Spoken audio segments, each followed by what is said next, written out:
Okay, what's up, everybody? Good morning. Welcome to a. Help if I had the mic closer, huh?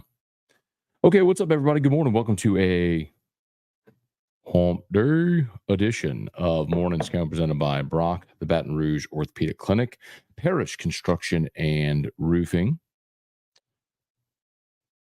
Do business with someone you know, parishbuilt.com.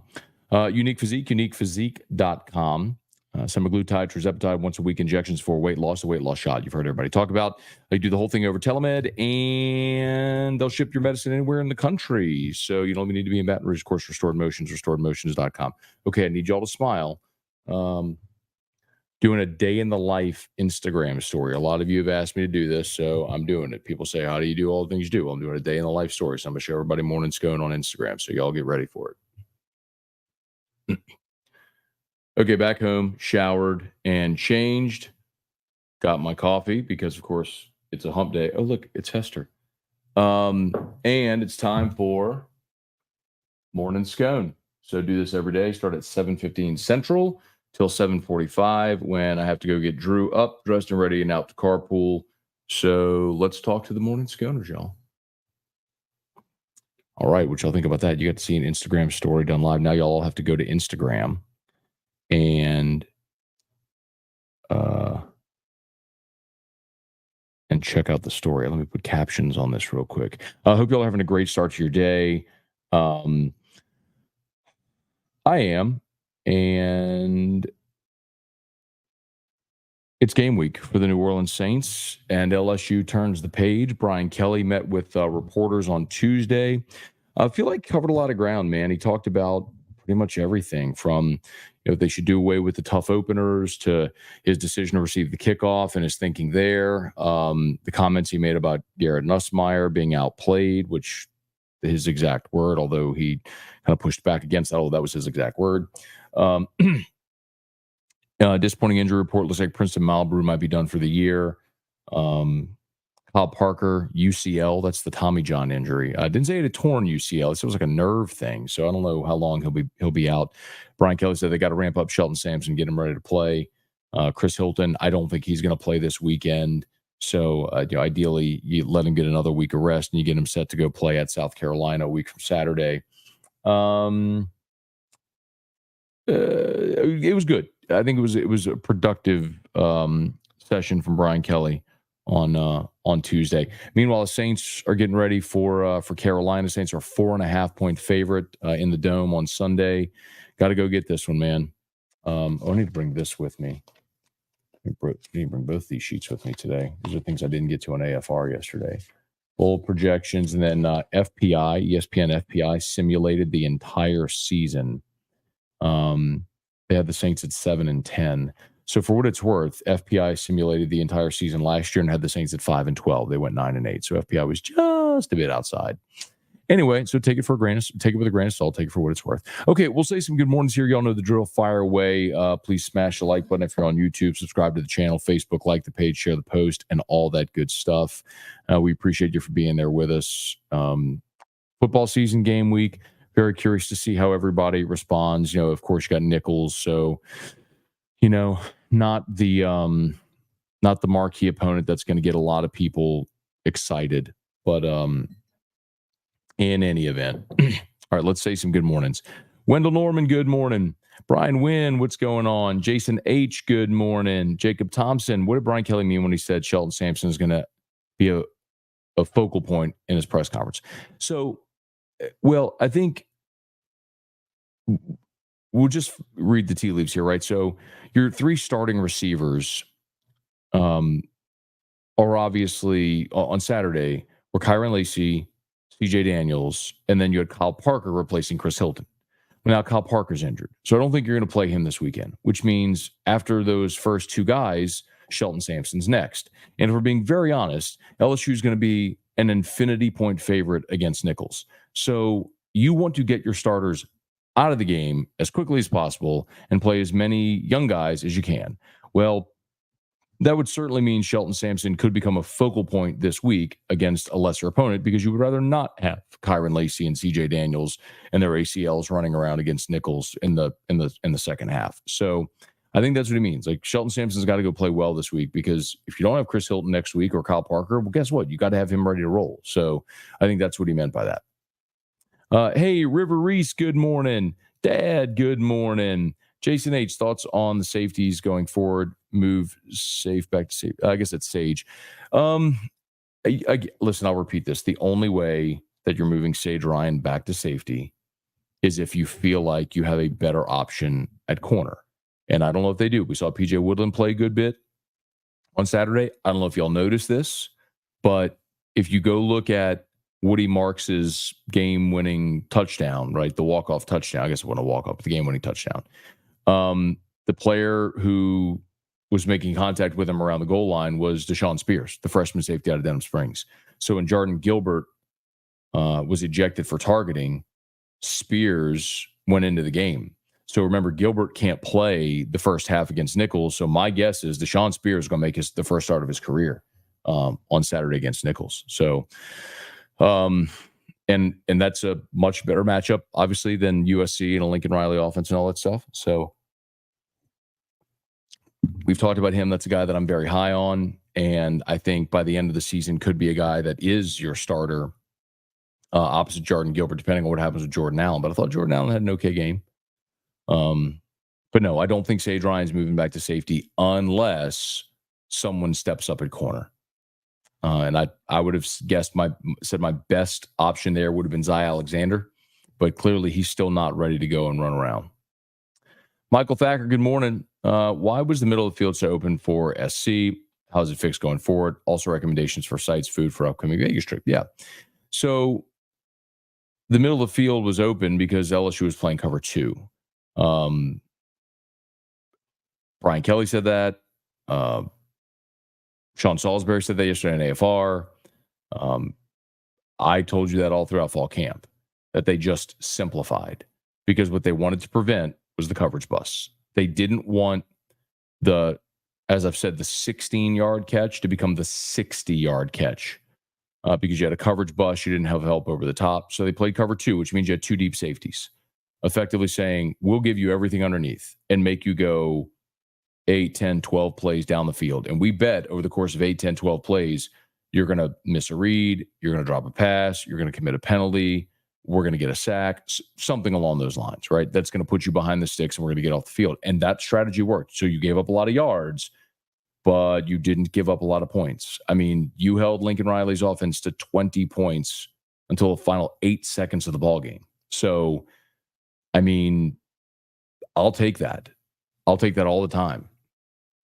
But you got to execute better as well offensively. Anyway. Juan, good morning. Great segment with Sean Salisbury. What's his connection to LSU? How did you connect with him? Yeah, man. So Sean... I think Sean had a connection with Ed Ogeron from SC. And so when Ed was at LSU, Sean came in a couple times and like consulted. There was one point I know where they were talking about adding him to the support staff, like as an analyst or something like that. And for whatever variety of reasons, it didn't work out. One of the reasons, quite honestly, as I understand it, was a recruiting purpose. Sean's a quarterback coach as well. Like he tutors a lot of young quarterbacks. And one of the kids that he tutored, kid out of Arizona, I can't remember who it was now, Arizona or Texas. Maybe it's a kid from Texas who went to Arizona or something like that, who LSU was recruiting. So they couldn't, there's a rule where you couldn't hire on your, like if you hired someone who had an affiliation, like a high school coach, something like that, onto your staff, you had to hire them to a full-time on-field position. It couldn't be support staff because they wanted to prevent guys from getting hired on support staff just for recruiting purposes. So you had to say, okay, well, you have to commit one of your full-time staff members to this person. So anyway, it didn't work out. But Sean's been a big LSU fan, of course. His coach at USC was John Robinson, who then became a member of Ed Ogeron's support staff. And so that brought Sean closer as well. And Sean works in Houston, and my buddy Josh Innes, and then also Chris Gordy, Chris Gordy's an LSU guy. They're at 790. Josh was at 790 in Houston. And so just we all connected that way. And so started having Sean on the show and asked him if he wanted to do something regular. And so he's been kind enough to come on regularly these past few years. He's got great insight, man. I mean, as a guy who was, at the height of his broadcasting career, I shouldn't say at the height of his broadcasting career. That's not a fair thing to say, but you understand, like at one point when he was finished playing was one of ESPN's NFL guys, and used to do the quarterback and the professor with John Clayton. May he rest in peace. But he's been in movies and all kind of stuff. So it's a thrill, man. He's a great guy. He's been so nice to me and complimentary, and his insight's fantastic. And I love having him on the show. So I'm grateful for the time. Weston Weaver, Nicholas Cross, Jeff McKiffin, Brian Wynn. What's going on? What lineup changes do you expect for the Nicholls game? Well, we just talked about two. If Kyle Parker can't go, I would expect Shelton Sampson starts. And then Jordan Gilbert is out for the first half because of the targeting penalty. So I expect Deshaun Spears will get the start at safety. Other than that, I'm not sure that there are any. Taylor, good morning. Ronnie Duke, good morning. Irfan Sayad, good morning. Wobio. Who's nervous they would lose to Carolina Sunday? Yeah, man. I mean, it's the NFL. So any given Sunday, I absolutely could see the Saints losing to Carolina. I sure don't want that to happen. I was interested to hear Sean Salisbury be a little higher on Carolina this year. Not that he thinks they're going to be great, but basically don't write off Bryce Young. He was a rookie quarterback and a lot of rookies struggle, and he'd had a terrible supporting cast, and still thinks there's a lot of good there with Bryce Young. So we'll see. But 4.5-point home favorite, you got to go win that game.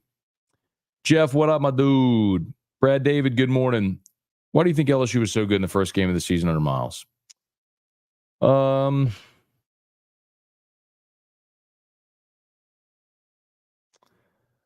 I don't know. I think a part of it, well,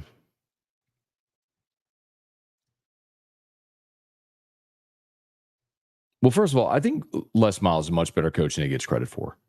People remember, I think, of course, how it ended, which ended in, I don't want to say disgrace, but kind of. And people remember the toss dives and all the things. But what you forget is that man won an average of like 10 games for a decade in the SEC, which is hard to do. Like his floor at LSU was 8 wins. His floor was 8 wins. I mean, it's pretty incredible. Like, Les Miles was a good coach. He had his flaws, and his flaws ultimately cost him his job. But he had a really great run. On top of that, he inherited a great situation. Brian Kelly did not inherit a great situation, and I think he's still building the roster back. I think when you look at this freshman class, I think when you look at the class of 25 that they're recruiting and the class of 26 with the glut of talent in the state, this roster is going to look like a championship roster again in the next year, 2 years, 3 years. I know nobody wants to be that patient, but you got to remember what he inherited, man.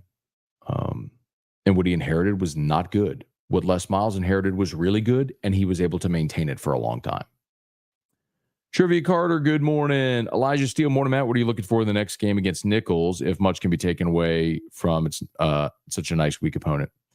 Yeah, I don't like that it's a weak opponent. I hate these games. I don't ever want to see anybody play games like this. I wish there was uniform scheduling, and we never had to see this. What am I looking for? First of all, most importantly, to get your starters out of the game as quickly as possible and healthy. Remember, you lost Zy Alexander last year to a torn ACL at the end of the first half against Army.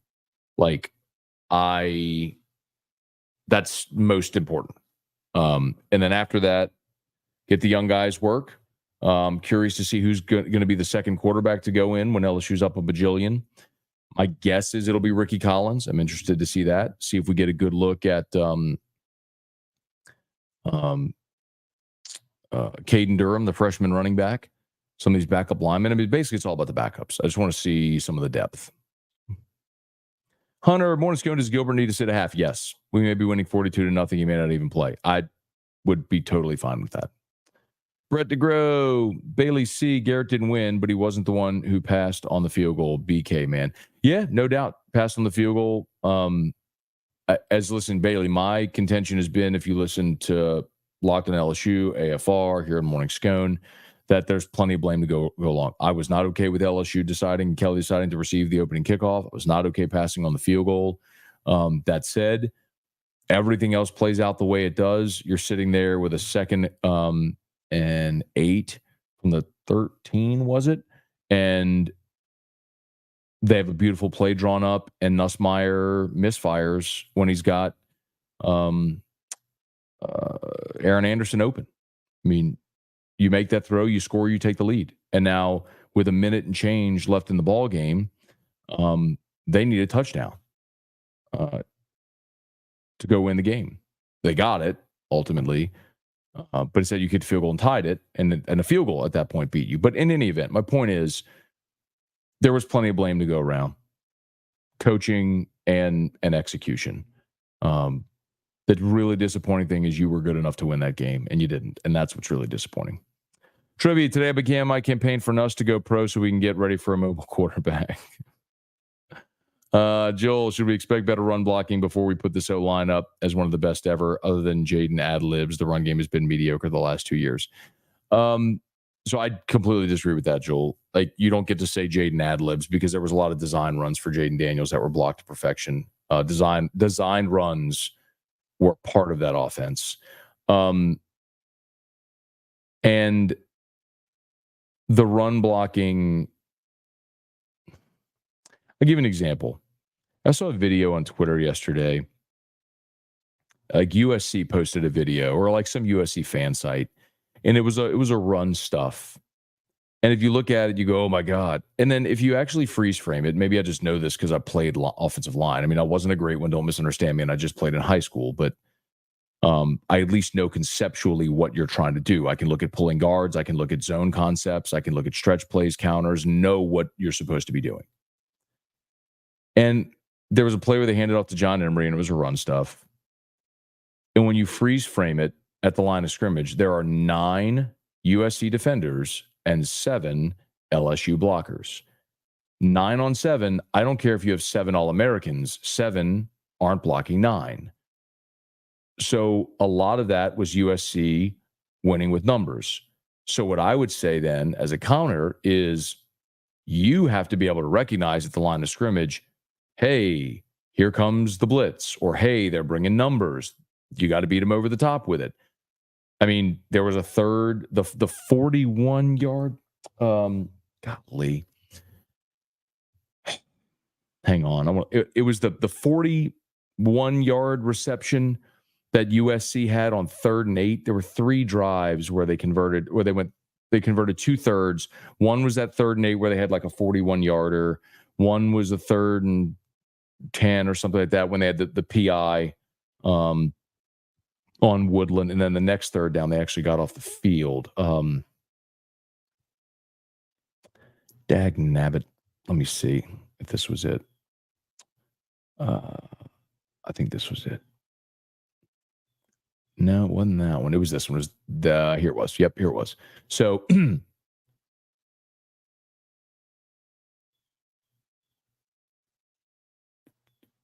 you go. It was 3rd quarter. It was the USC's 2nd drive of the 3rd quarter. Incomplete to Zachariah Branch, incomplete to Kyle Ford, 3rd and 10 at their own 23.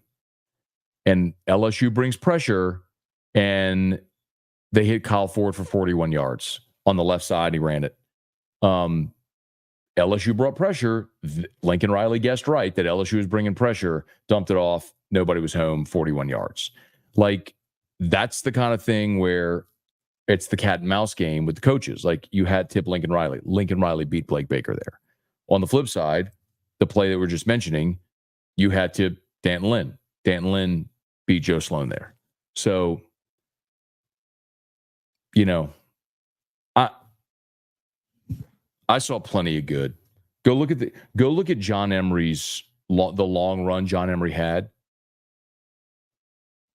That was beautifully executed. Emory Jones, it was a pulling tackle play. Emory Jones pulls from right tackle to the left side, cuts underneath. Will Campbell's at the second level. DJ Chester had it sealed perfectly. John Emery didn't get touched. It was beautiful. I mean, if you're a coach, it's how you draw it up, how you practice it. If it goes to perfection, boom. So I just don't buy that this team can't run block. Like, it's just not true. You've taken away a very important dynamic, which was your quarterback's ability to run the ball. So if you're not even going to show Garrett Nussmeier running the football, then a defense doesn't have to respect it at all. I'll tell you this. The 3rd and 1, where John Emery got stuffed in the fourth quarter, the defensive end had zero, because it was the defensive end who made the play. We talked about this. So Kamorian Pimpton was at right side tight end. The end just cut right inside of Pimpton. The end had zero respect for Garrett Nussmeier's potential to pull the ball and run around right end. Because the end crashed down, if Nuss pulls it, he's still running around right end. But that's not part of your offense. So defenses can overcommit to stopping the run, not having to respect Garrett Nussmeier. I don't know if that makes sense. So I think it's so convenient to just crack on the offensive line. But if you actually are watching and know what you're watching, there's certainly things that explain why things transpired the way they did. Hang on one second. I got to go stop Drew's on the line.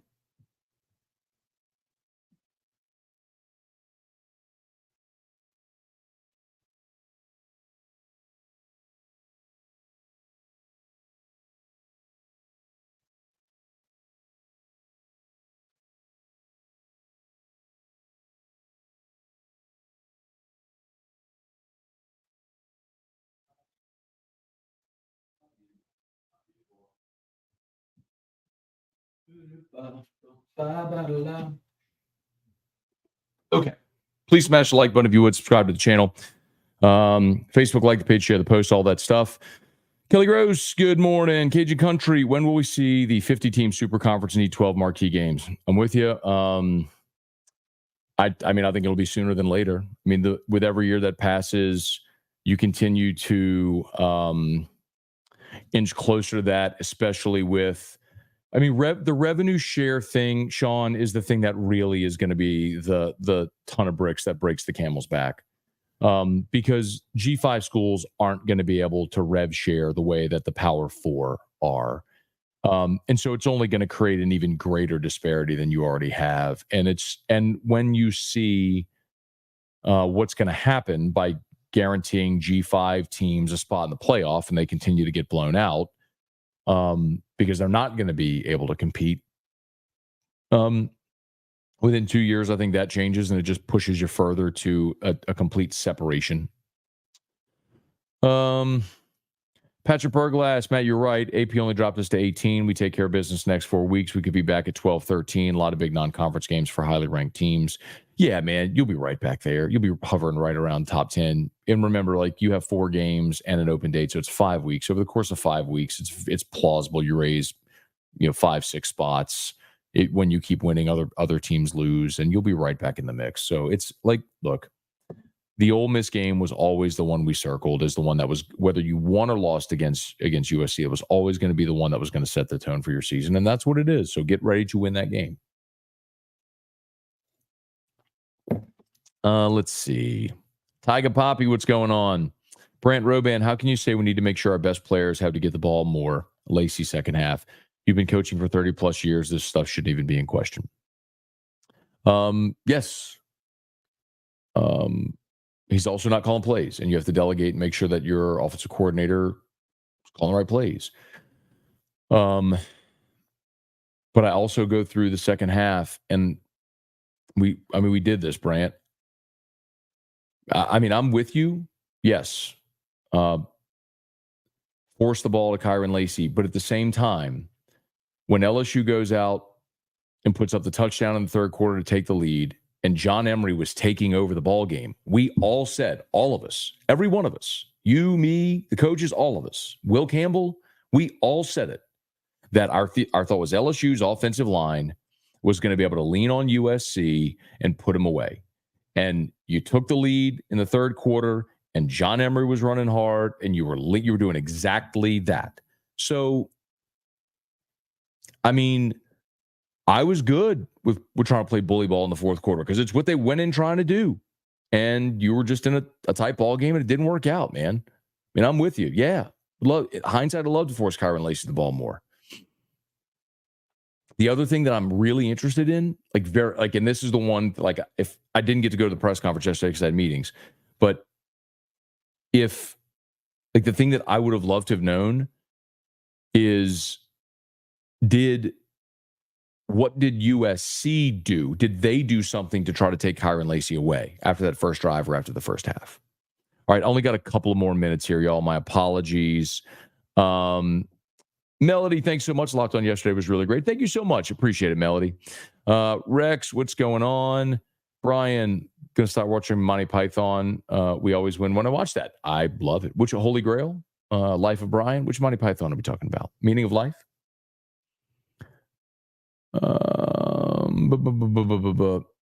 Abner Neal, good morning. Let's see, morning on LSU was good, not good enough. BK was right, Nuss was great, but he missed the throw he needed to make. Miller Moss made no mistakes. It's what it is. Got to finish him off. I wouldn't say Miller Moss made no mistakes. I mean, LSU forced 2 fumbles, batted 2 balls that went up into the air, and you got a little unlucky. I mean, again, there were 2 fumbles that, a fumble in some respects is kind of luck. I mean, it's the bounce of an oblong object. I mean, there was 4 opportunities with the 2 batted balls in the air and the 2 fumbles that you didn't recover that would have gone your way. I don't think Miller Moss was perfect, but in the fourth quarter, he led his team on 2 touchdown drives, and LSU went 3 and out, and then Nuss missed the throw on second down and 8 that would have scored the go-ahead touchdown. I mean, Nuss was great, but there's a lot to blame to go around, man. David Tolson, how does one narrow their focus while playing linebacker? So Brian Kelly said that yesterday about Harold Perkins. He needs to narrow his focus. His eyes are this big, and he's narrowed to this big. Well, it's part of it is know your responsibility. If you're playing off ball, you have an inside responsibility when you're playing off ball, and Perkins is maybe trying to do too much. So I think that's what he was alluding to. I didn't play linebacker. I don't know explicitly. So, but it makes sense, right? Eye discipline's a big thing for all defensive players. Okay. Brian Jones, I don't want Nuss to be responsible to run, but we have to show it. You see, but here's the other thing, Brian, and this is something you got to consider, okay? You could run Jaden Daniels last year, not only because he was dynamic, but you knew you had Garrett Nussmeier behind him. If you run Garrett Nussmeier this year and get him hurt, your season's over. Your season is over. I think Ricky Collins is a talented young guy who has a high ceiling, great arm talent, good athleticism, can run. But if you have to play Ricky Collins or AJ Swan, your season is over for all intents and purposes. I mean, you're not winning anything of significance. So do you really want to put Garrett Nussmeier in harm's way? Do you want to choose to let him take hits? I mean, it's very similar to Burrow in 18 because you had 2 quarterbacks, Lowell Narcisse and Justin McMillan, transfer in fall camp when Burrow won the job.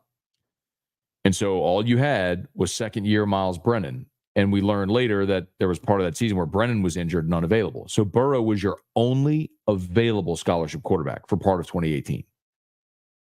You really want to go down that road? I get it. No. See, this is not right. You say that, but Burrow was playing like it was the last game. No, it wasn't. They didn't run Joe Burrow in 2018. Not the way they did in 2019. I mean, 2018, Nick Brissett was a 1,000-yard rusher in 2018. Don't forget that. Clyde had a pop of a season in 2018. Had a great game against Georgia.